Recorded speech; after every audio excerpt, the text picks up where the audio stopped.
Hi, I'm Betty Long, and welcome to the Lighting Your Way podcast. During Season 2, we are delving in deeper to the amazing lives and stories of nurses and other healthcare professionals from around the country. We will also be talking with a few of my nurse advocate colleagues at Guardian Nurses, and on occasion, even some real live patients. You'll get a behind-the-scenes peek at the healthcare system, as well as get advice on how to get the best care when you or a loved one is a patient. Today we talk with Joanne Simone, RN, BSN, MBA, president of J. Simone Insurance Advisor, where she works as an independent insurance agent, helping people with enrolling in Medicare, our national health insurance program that was begun in 1965 under the administration of President Lyndon Johnson. Almost 63 million Americans are covered under Medicare, and it is the single largest payer for health care in the United States.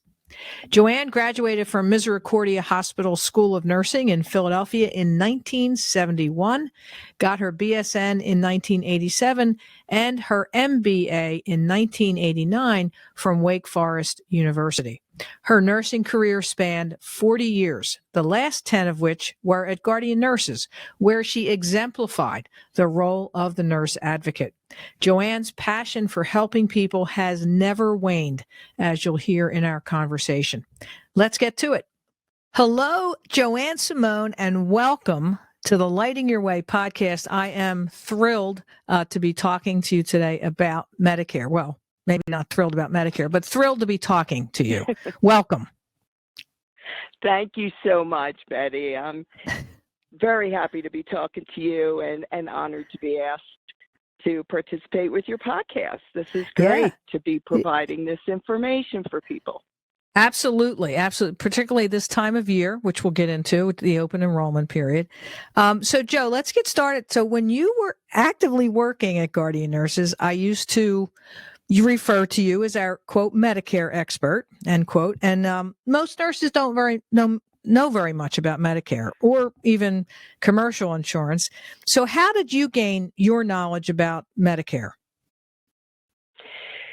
Well, that's interesting, and I still refer back to that when you were referring to me as the Medicare expert.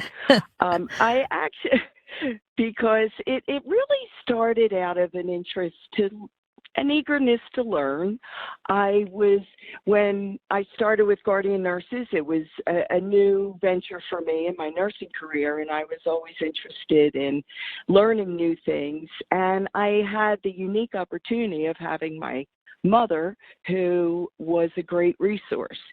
She used to work in what now we call HR with the government, and she loved reading these documents. So when she retired, she really got into understanding her and my dad's medical coverage. And she really would go over her Medicare rules and regulations. She actually blew the whistle on a fraudulent charge on her Medicare. Wow. And reported it because she got one of those notices that said you received a wheelchair, and she never got a wheelchair. So nothing went past her. So I felt like I had this added sort of mentor resource. Oh, that's cool. To help guide me through. Yeah, great. I mean, I remember like mother, like daughter now, right? So you're, since you retired from full-time work at Guardian Nurses, you launched your own business, J. Simone Insurance Advisor. And I know a lot of our nurses value having you as their first point of contact for all things Medicare related. So what inspired you after retirement? I know we joke about nurses never retiring, but what inspired you to start your own business in your retirement? Well, at the time that I retired, I was ready for a change where I could control my time more, have more flexibility, but still I really do enjoy helping people. Yes. And contributing, my knowledge and experience. So it really was a natural thing that came out of my years with Guardian and how much I learned about Medicare. Mm-hmm. That a friend had said to me, you may remember, Betty, that when I was working with Guardian, I would do research on Medicare for our patients, and then I would pass it off to an agent Right. to enroll Right. them. Okay. And at one point, a friend said, you're leaving money on the table. I mean, why don't you get licensed? And Okay. then you could just enroll them yourself. So Okay. that stuck with me. And when I got to the point that I didn't want to work so much in crisis mode with people's health issues as Right. much as just still helping people in a Right. different kind of way, I thought, this is it. Let me pursue this. And I had a broker myself, the person that I was referring these patients to. I met with her and she said, you're really ahead of most brokers because you know a lot Yep. already. I'll And you say. know a lot of the medical end of it. Right. So that's what prompted me to say, all right, let me look into this. And I moved forward. And voila. And now it's been how many years? Voila. It's going on 5. Wow, that's great. That's great. Okay, so we know Medicare open enrollment every year begins October 15th or in October and ends December 7th, the Right. D-Day. So we're heading into your busy season. Tell us what a typical day looks like for you. Are you getting that flexibility you wanted? Well, the rest of the year, yes. But it is nice because I can plan a vacation. I can even handle things if I'm away. So I am getting that flexibility. This time of year for open enrollment, not really. Okay. It's just a very busy time. It's typical day is that I have my list of clients I need to call, ones I want to work on, doing the research for the best plans for them. But all day I'm either getting a call or an email that could be someone new turning 65 that needs help right away. Okay. So my ability to pivot from working with Guardian nurses for so long is coming in handy with this also. Right. The 4-alarm fire that came in as a clinical is now an insurance issue. Yeah, now it's Social Security given, information that doesn't exactly go along with what I know. So I have to jump in there and help people. Great, good. Oh, what do you say? You can take the advocate. Wait, what's the saying you say? Oh, you can take the nurse out of the advocate, but you can't take the advocate out of the nurse. I am, yes. That's great. All right. So I know, and we all know, I think, listening, choosing a Medicare plan on your own can be really anxiety ridden for a lot of people.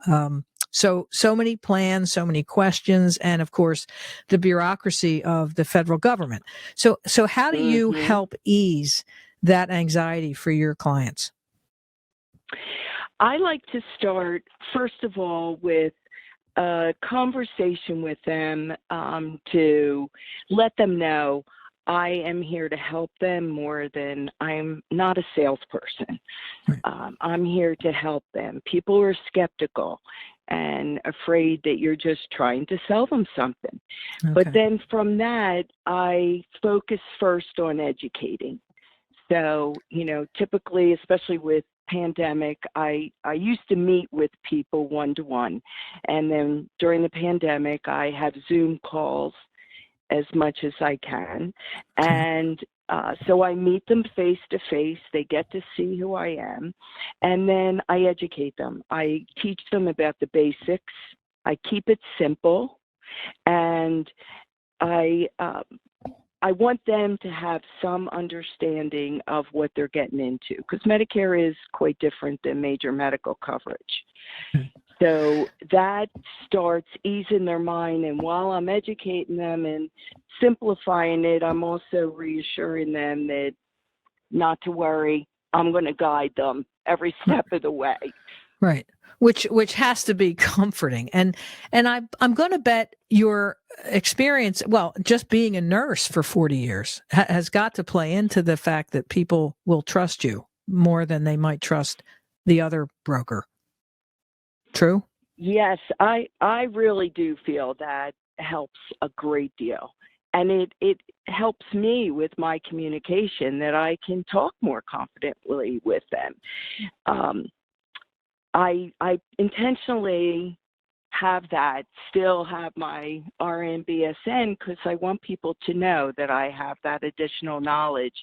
And Right. it really helps when it comes to particularly medications because Okay. the Right. costs can be so exorbitant that I can just have an honest conversation with them about, I don't, I certainly avoid any treatment suggestions, Right. but I may suggest, you may want to go back to your doctor and talk to them about this medication or that medication That's great. because Right.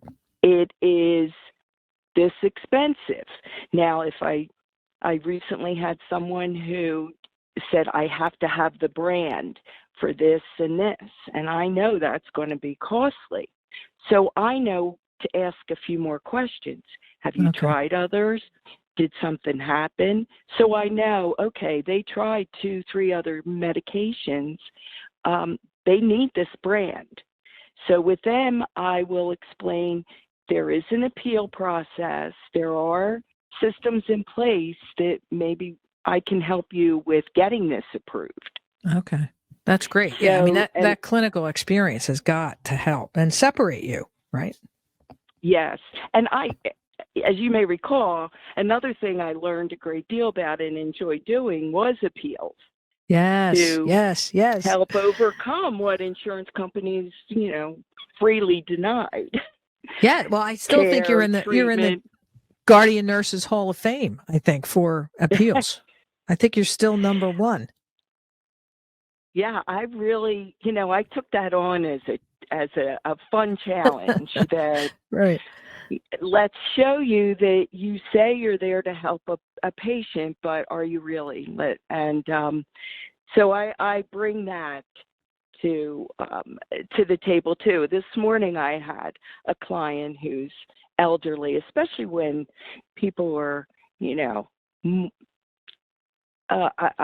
I say this respectfully, older, maybe into their 80s or so, Okay.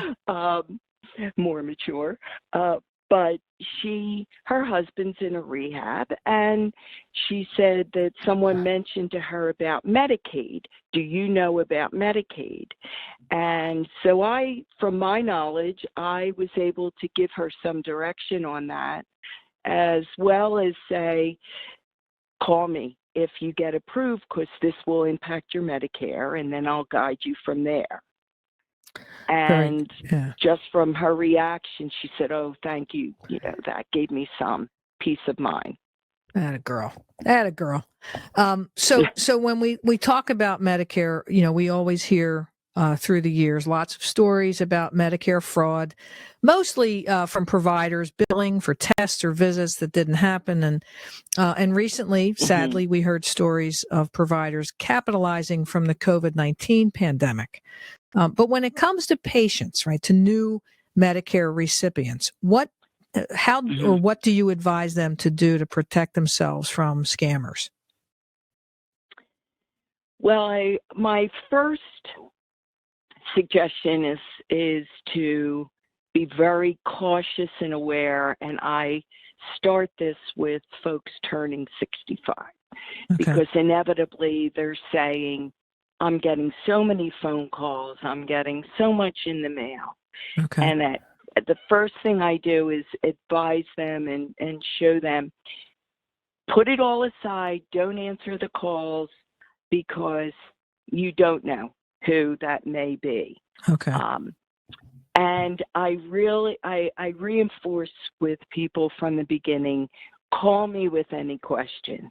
I'd Okay. rather you call me than call the 800 number on the TV. Mm-hmm. And that's been a big issue with these commercials.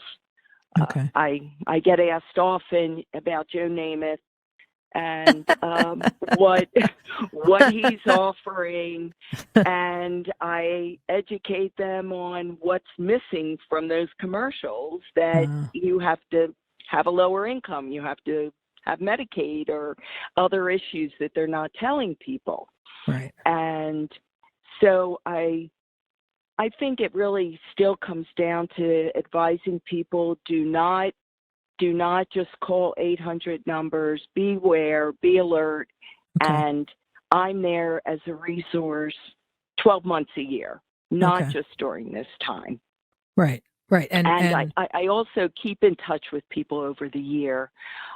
Now I have a newsletter I send out through email. And so I reinforce that a lot, that if anything changes or you have a question, call me anytime. I'm a resource all year long. Oh, that's great. That's great. No wonder they trust you, Joe. I mean, you're their Medicare expert.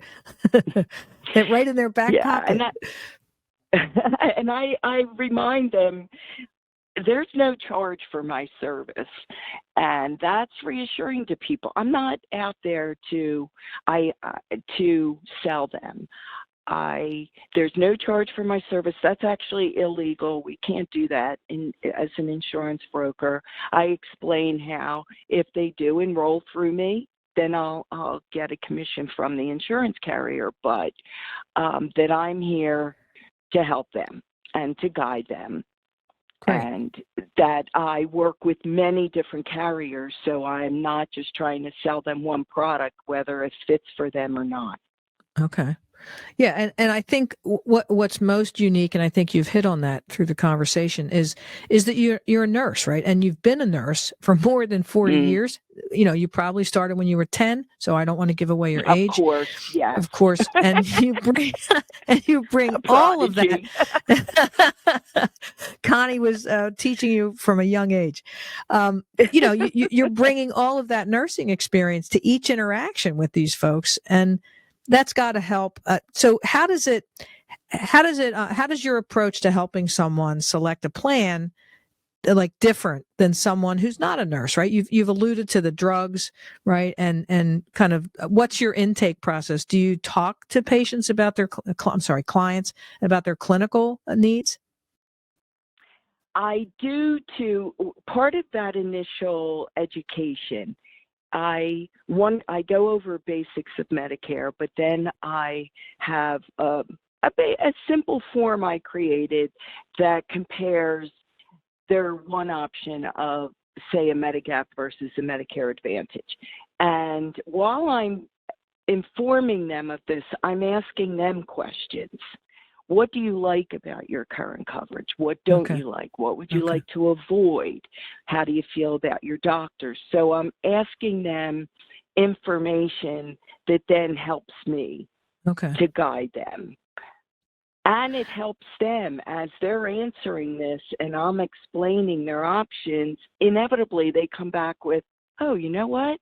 I thought I wanted this, but now that you're explaining it, I think I want that. Right. And that's great.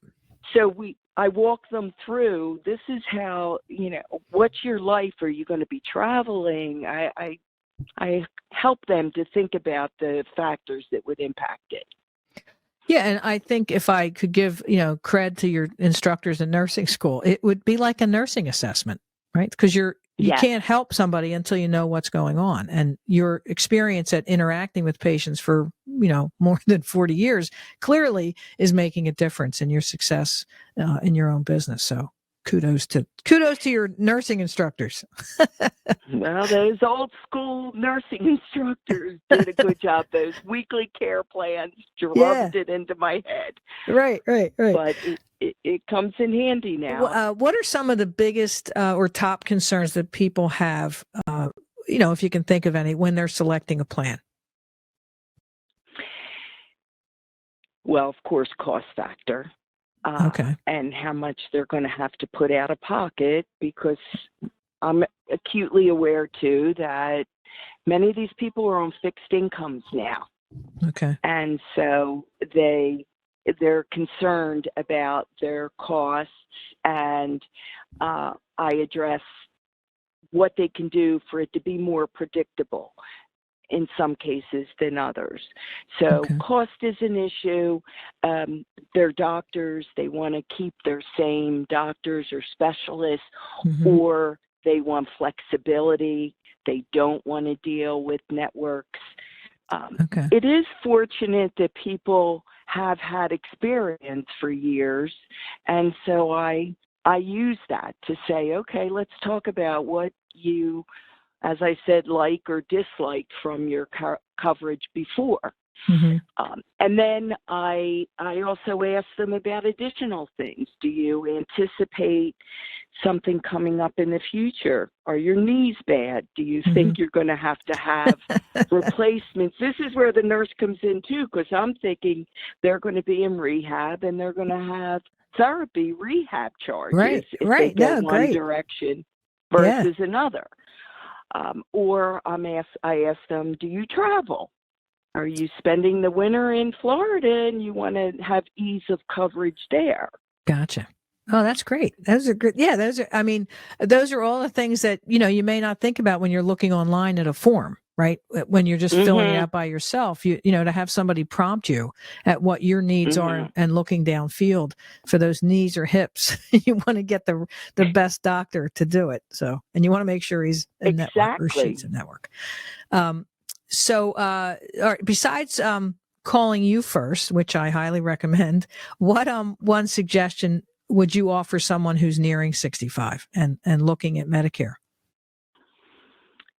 Well, I do agree that number one, they call me and I'll guide them and reassure them from the get-go, but also not to be alarmed or feel they have to jump on doing something because of literature that comes in the mail, or be aware of phone calls.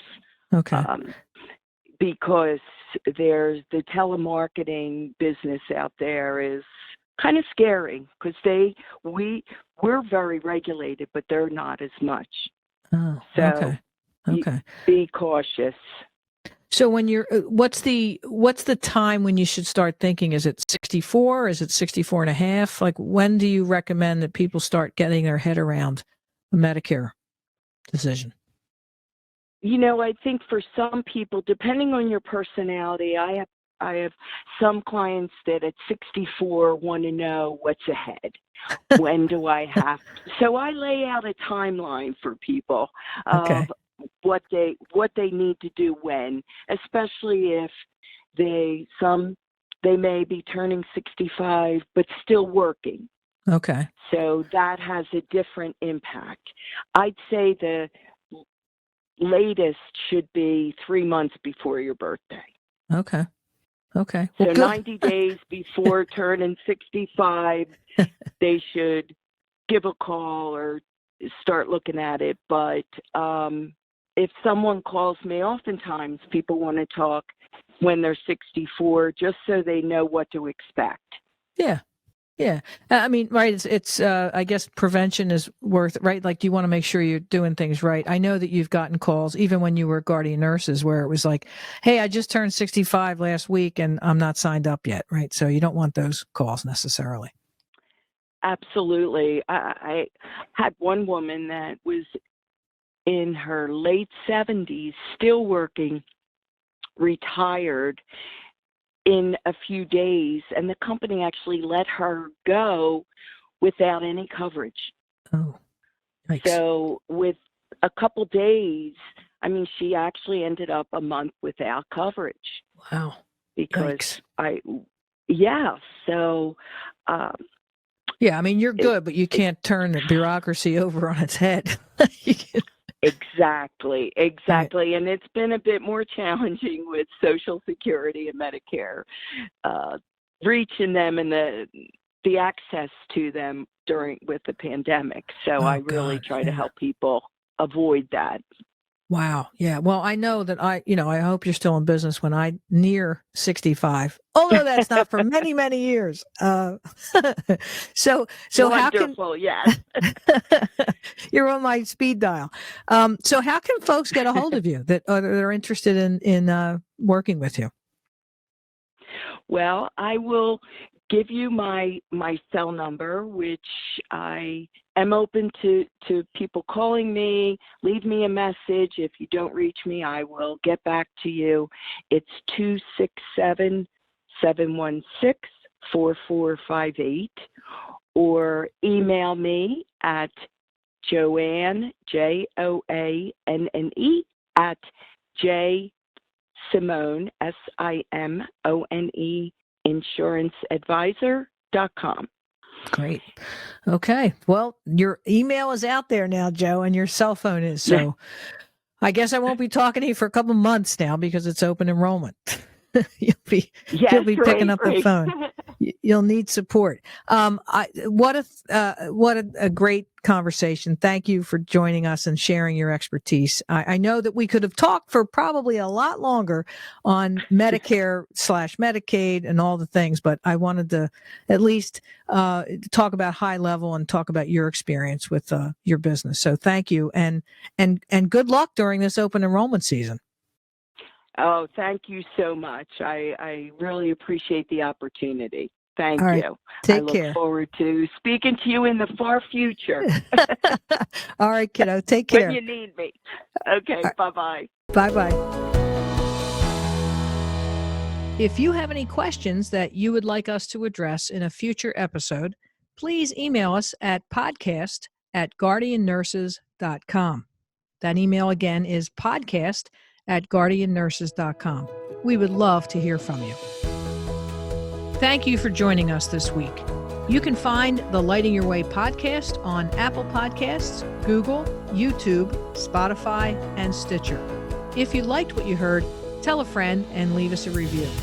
You can learn all about Guardian Nurses Healthcare Advocates on our website, guardiannurses.com. So until next time, find some joy in your life, pet all the good doggies and kitties, and remember to tell your people that you love them. Take care.